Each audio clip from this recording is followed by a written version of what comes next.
Hi my dear beautiful souls. ಇವತ್ತು ನಾನೊಂದು topic ಬಗ್ಗೆ ಮಾತಾಡೋಕ್ಕೆ ಇಷ್ಟಪಡ್ತೀನಿ. ಅದೇನೆಂದರೆ ಸಹಾಯ. ನನ್ನ ಲೈಫಲ್ಲಿ ಎಷ್ಟೊಂದು ಸರಿ ತುಂಬ ಜನಕ್ಕೆ ಸಹಾಯ ಮಾಡಿರ್ತೀವಿ. ಅದರಲ್ಲೂ ಕೆಲವೊಂದು ಸರಿ ನಮ್ಮ ಆತ್ಮೀಯರಿಗೆ ಸಹಾಯ ಮಾಡಿರ್ತೀವಿ, ಹಾಗೆ ಕೆಲವೊಂದು ಸಲ ನಾವು ತೊಗೊಂಡಿರ್ತೀವಿ. ಸಹಾಯ ಅನ್ನೋದು ತುಂಬ ಇಂಪಾರ್ಟೆಂಟ್. ಯಾಕಂದರೆ ನಾವು ಮನುಷ್ಯರೆಲ್ಲ ಸಂಘಜೀವಿಗಳಲ್ವ, ಒಬ್ರಿಗೊಬ್ರು ಯಾವುದಾದ್ರೂ ಒಂದು ವಿಷಯದಲ್ಲಿ ಸಹಾಯ ಮಾಡ್ತಾನೆ ಇರಬೇಕು. ಸೊ ಕೆಲವೊಬ್ಬರಿಗೆ ಒಂದ್ಸಲಿ ಏನಾಗುತ್ತೆ ಅಂತ ಹೇಳಿದ್ರೆ, ನಾವು ಎಷ್ಟೊಂದು ಸಲ ನಮ್ಮ ಕೆಲವ್ರಿಗೆ ಆತ್ಮೀಯರಿಗೆ ಸಹಾಯ ಮಾಡಿರ್ತೀವಿ. ಬಟ್ ನಮಗೆ ಸಮಯ ಅಂದಾಗ ಅವ್ರ ಕಡೆಯಿಂದ ನಮಗೆ ಯಾವುದೇ ರೀತಿ ಸಹಾಯ ಆಗೋದೇ ಇಲ್ಲ. ಆವಾಗ ನಮಗೊಂದು ಥಾಟ್ ಬರುತ್ತೆ, ಲೈಫಲ್ಲಿ ಒಳ್ಳೆಯವರಾಗಿರೋದೇ ತಪ್ಪ, ನಾನು ಅವ್ರಿಗೆ ಹೆಲ್ಪ್ ಮಾಡಿದ್ದೆ, ಆದರೆ ನನಗೆ ಕಷ್ಟ ಅಂತಂದಾಗ ಅವ್ರು ಹೆಲ್ಪೇ ಮಾಡಿಲ್ಲಪ್ಪ, ಇನ್ನು ಯಾರಿಗೂ ಹೆಲ್ಪೇ ಮಾಡಬಾರ್ದು ಅನ್ನಿಸ್ಬಿಟ್ಟಿದೆ ಲೈಫಲ್ಲಿ. ಈ ಒಂದು ಥಾಟ್ ಎಲ್ಲರಿಗೂ ಬರುತ್ತಲ್ಲ. ಸೊ ಅದಕ್ಕೊಂದು ಉದಾಹರಣೆ ಹೇಳ್ತೀನಿ ಕೇಳಿ. ಇವಾಗ ನೀವು ಒಂದು ಪೇಷೆಂಟ್ ಡಾಕ್ಟ್ರ್ ಹತ್ರ ಹೋಗ್ತಾನೆ.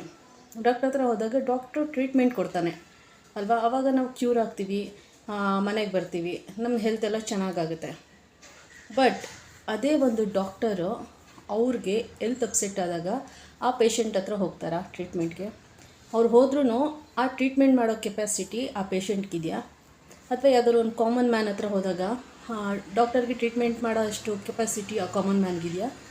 ಸೊ ಎಲ್ಲದಕ್ಕೂ ಒಂದು ಯೋಗ್ಯತೆ ಅಂತ ಇರುತ್ತೆ, ಒಂದು ಕೆಪಾಸಿಟಿ ಅಂತ ಇರುತ್ತೆ.